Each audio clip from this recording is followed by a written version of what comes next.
Movie की शुरुआत होती है इराक से, जहाँ पे पुरानी एंटीक चीज़ों की खुदाई होती है और हम वहाँ पे मिलते हैं फादर मैरीन से, जो कि इस खुदाई वाली जगह पे कुछ ढूंढ रहे होते हैं। और वहाँ से उन्हें एक एमुलेट मिलता है जो कि एक ताबीज़ होता है, और वो ताबीज़ शैतान फुजुजू का होता है। शैतान फुजुजू को बहुत खतरनाक माना जाता है। ये शैतान गर्मियों के दिनों में बहुत सारी गर्मी, सूखापन और बारिश के महीने में बहुत सारे टिड्डे लेकर आता है, और ये टिड्डियाँ लाखों की कागार में होती हैं और ये फसल को खाकर बर्बाद करके भुखमरी भी लाती हैं।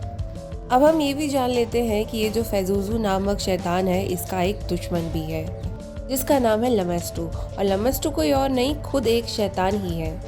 और ये लमेस्टू का काम होता है कि ये बच्चे और उसकी मदर को बहुत परेशान करता है, बच्चों को उनकी मम्मियों से छीन लेता है।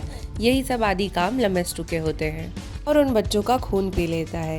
इसीलिए हम यहाँ पे ये जानते हैं कि लोग लमेस्टू से बचने के लिए फैजुजू का सहारा लेते हैं। हालांकि ये दोनों शैतान ही हैं, दोनों बहुत खतरनाक हैं, बट लोग खुद को लमेस्टू से बचाने के लिए फैजुजू का सहारा लेते हैं। अब हमें फादर दिखाए जाते हैं जो कि एक स्टैचू के पास जाते हैं जो कि फैजुजू का होता है, और उसके सामने दो डॉग झगड़ रहे होते हैं। ये डॉग दिखाते हैं कि फैजुजू और लमेस्टू आपस में झगड़ रहे हैं। फादर को ये सब देख के पता हो जाता है कि कुछ अनहोनी होने वाली है। अब हमें जॉर्ज टाउन का सीन दिखाते हैं जहाँ पे हम मिलते हैं। हम देखते हैं क्रिस को, जो कि एक बहुत बड़ी एक्ट्रेस है और अपनी मूवी के लिए कोई यूनिवर्सिटी या स्टूडेंट्स वाली जैसी जगह पे काम कर रही होती है। हमें आगे ये भी पता चलता है कि क्रिस की एक बेटी है 12 साल की रेचल, जो कि बहुत मजेदार और खुश मिजाज की है, और दोनों का आपस में बहुत प्यार है। इसको रेचल के खिलौनों में से उइजा बोर्ड मिलता है। अब ये उइजा बोर्ड के बारे में आप सब जानते ही हैं कितना डेडली है।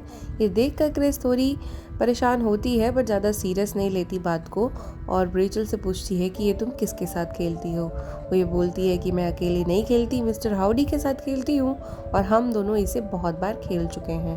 क्रिस बोलती है कि चलो इस बार मैं और तुम खेलते हैं इसे। लेकिन जैसे ही क्रिस इसे खेलना चालू करती है, ओइजा बोर्ड का डायल रेचल की तरफ चला जाता है। क्रिस को पहले ये लगता है कि ये सब रेचल कर रही है, वो नहीं चाहती कि क्रिस ये गेम खेले, बट बाद में इन लोगों को कुछ स्ट्रेंज चीज़ें पता चलती है। रेचल ये बताती है कि मिस्टर हाउडी को क्रिस का यहाँ पे आना और ये गेम खेलना नहीं पसंद आया। क्रिस ये सब को मजाक में लेती है और सोने जाती है, और रात में उसे किसी का कॉल आता है। वो जैसे ही उठती है वो देखती है कि रेचल उसके बाजू में आ गई है। रेचल ये बोलती है कि मेरा बेड बहुत हिल रहा है, इसलिए मैं आपके साथ सोने आ गई हूँ। क्रिस यहाँ पे भी गलती करती है और रीगन की ये सारी बातों को इग्नोर करती है। उसे लगता है कि रीगन को कोई ड्रीम आया होगा। अब यहाँ पे क्रिस गलती करती है इस चीज़ को एक बुरा सपना समझ के इग्नोर करने की। वो ऊपर नीचे जाके हर जगह ढूंढती है, लेकिन उसे कुछ नहीं मिलता। नेक्स्ट डे हम देखते हैं कि वो रीगन को लेके गई है हॉस्पिटल, जहाँ पे रीगन का बर्ताव थोड़ा ही ब्रूटल हो जाता है डॉक्टर के साथ। वो डॉक्टर को गालियाँ देती है, गंदी तरह से बात करती है, लेकिन क्रिस इस चीज़ को भी मानने की पहले तो कोशिश नहीं करती, लेकिन बाद में वो इसे बहुत वियर्डली लेती है। डॉक्टर कहते हैं कि शायद रीगन टेंशन में है, उसके फादर उसके साथ नहीं रहते, और उसे और भी कोई प्रॉब्लम हो सकती है, क्योंकि क्रिस पूरा दिन ही शूटिंग में होती है और वो बेचारी अकेले होती है। क्रिस थोड़ी टेंशन में आ जाती है। अब सीन चेंज होता है और हम दूसरे फादर को देखते हैं। इनका नाम फादर कैरिस है और इनकी मदर फिलहाल हॉस्पिटलाइज है, जो कि बहुत बुरी हालत में है। थोड़ा मेंटल प्रॉब्लम भी उन्हें है।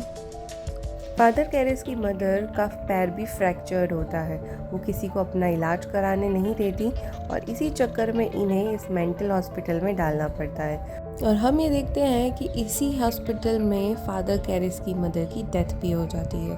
फादर कैरिस बहुत उदास होते हैं। सीन चेंज होता है, हम देखते हैं कि क्रिस के घर पे पार्टी है, और वहाँ पे रेगन आ जाती है सडनली नीचे, और एक पार्टी मेंबर को बोलती है तुम्हारी मौत इसी घर के ऊपर वाले कमरे में होगी, और यूरिन कर देती है।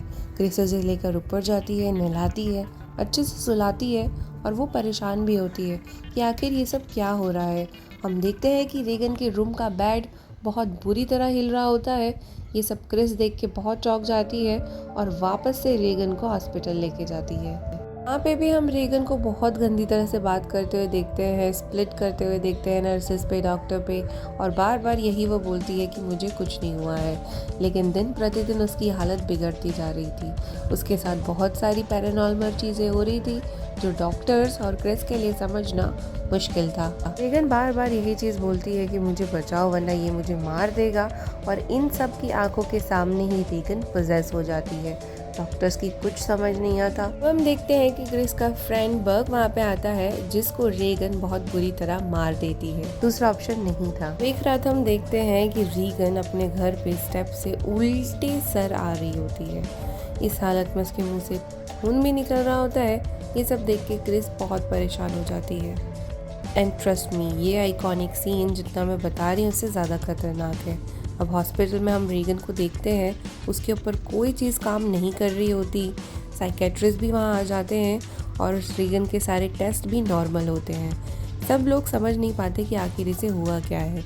वहाँ पे हम देखते हैं कि क्रिस को सारे लोग समझाते हैं और सलाह देते हैं कि रीगन को अब झाड़ फूक वाले के पास ले जाओ, यानी कि फादर एंड चर्च में ले जाओ, वहीं इसका कोई हेल्प कर पाएगा। देखते हैं कि क्रिस ने फादर एंड चर्च की मदद ले ली है। वो सारी बातें चर्च में बताती है और चर्च की तरफ से एक व्यक्ति भी उन्हें देखने आता है। वो व्यक्ति जैसे ही जाता है, हम देखते हैं कि क्रिस ऊपर भागती है रीगन के रूम से। रीगन बहुत बुरी तरह चिल्ला रही होती है और खुद को बहुत गंदी तरह हर्ट कर रही होती है। वो खून से लाल हो जाती है। क्रिस को भी बहुत मारने की कोशिश करती है, गंदी गंदी चीज़ें बोलती है उसे। और हम देखते हैं कि जब हाउस हेल्प मदद करने आ रही होती है क्रिस की, तो दरवाज़ा अपने आप बंद कर देती है रीगन। ये सब बहुत अनरियल होता है क्रिस के लिए। क्रिस को हर्ट करने के लिए रीगन काफ़ी सारी अनरियल चीज़ें करती है। सामान उसके ऊपर गिराने की कोशिश करती है, लेकिन वो बच जाती है। अब बर्ग यानी कि क्रिस के उसी फ्रेंड की आवाज़ में जो मर चुका है, रीगन बहुत गंदी चीज़ बोलती है क्रिस को कि तुम्हारी गंदी लड़की ने मेरे साथ देखो क्या किया। यहाँ पे हमें पता चल जाता है कि वही शैतान है जिसने बर्ग को मारा था, उसी ने रीगन को कैद किया है। अब क्रिस ये सब देख के बहुत डर जाती है। उसको रियल में समझ नहीं आता कि अब उसकी बच्ची ये सब कैसे कर रही है। वो फादर कैरिस को मिलती है। फादर कैरिस भी टूटे हुए होते हैं उनकी मदर की डेथ से, बट रीगन की हालत सुनकर वो उसकी मदद करने के लिए तैयार हो जाते हैं। अब सीन ये होता है कि फादर वहाँ पे जाते हैं, लेकिन रीगन जो उनसे पहली बार मिली है, वो फादर की मदर के बारे में बहुत बुरा बोलती है। और उसे ये भी पता होता है कि फादर की मदर की अभी अभी डेथ हुई है। ये सब देख के फादर को ऑलमोस्ट यकीन हो ही जाता है कि ये सब किसी एविल का काम है, लेकिन इन्हें चाहिए था सबूत। ऐसे एग्जॉर्सिज्म को परफॉर्म करने के लिए चर्च सबूत मांगता है कि ये ईविल ही है या कोई और बीमारी। अब सबूत तो इन्हें मिल जाता है, लेकिन हम देखते हैं कि रीगन के बॉडी पे अंदर से हेल्प लिखा हुआ था। अब यहाँ पे सबको कंफर्म हो जाता है कि ये ईविल ही है और बहुत डेडली है। अब वियर्ड चीज़ ये होती है कि रीगन के अंदर का जो ईविल होता है वो फादर मैरीन की बात करता है, जिनको हमने मूवी की स्टार्टिंग में देखा था। अब यहाँ पे ये डिसाइड करते हैं सारे लोग कि इनके साथ फादर कैरिस के साथ फादर मैरीन को ही भेजा जाएगा एग्जॉर्सिज्म के लिए, क्योंकि ईविल ने उसी को बुलाया है। एंड ऊपर से फादर मैरीन के पास एक्सपीरियंस भी है काफ़ी एग्जॉर्सिज्म का, इसीलिए वो रेडी हो जाते हैं जाने के लिए। अब हम देखते हैं the epic scene from this movie, Father Merrin की एंट्री। वो आते हैं और आते ही रीगन जोर से चिल्ला उठती है। यहाँ शुरू होता है एग्जॉर्सिज्म। अब यहाँ पे होता ये है कि दोनों फादर जैसे ही अंदर जाते हैं, होली वाटर हाथ में लेते हैं, रीगन सबको बुरा भला कहना चालू कर देती है। वो अलग लैंग्वेज बोलती है, फादर को बोलती है कि वो उन्हीं का वेट कर रही थी, फादर मैरीन को, फादर कैरिस को, दोनों को बहुत गंदी गंदी गालियाँ देती है। वो अब्यूज़ अलग लेवल पर करती है।